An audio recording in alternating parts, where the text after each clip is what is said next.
আপনারা দেখছেন RK news Bangla.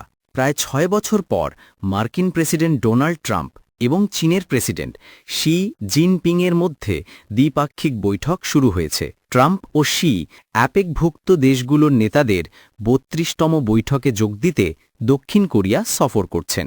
তাদের দ্বিপাক্ষিক বৈঠক বুসানে অনুষ্ঠিত হচ্ছে।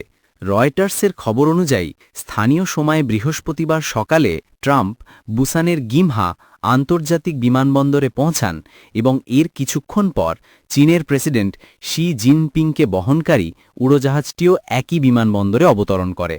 দ্বিতীয় মেয়াদে ট্রাম্পের প্রেসিডেন্ট হওয়ার পর এটি যুক্তরাষ্ট্র ও চীনের রাষ্ট্রপ্রধানদের প্রথম মুখোমুখি বৈঠক। আন্তর্জাতিক গণমাধ্যমগুলো জানিয়েছে যে ক্রমবর্ধমান বাণিজ্য বিরোধ, শুল্ক হ্রাস, বাণিজ্য, প্রযুক্তি এবং গুরুত্বপূর্ণ খনিজ সম্পদ, বিশেষ করে রেয়ার আর্থ মিনারেলস নিয়ে দুই নেতা আলোচনা করবেন।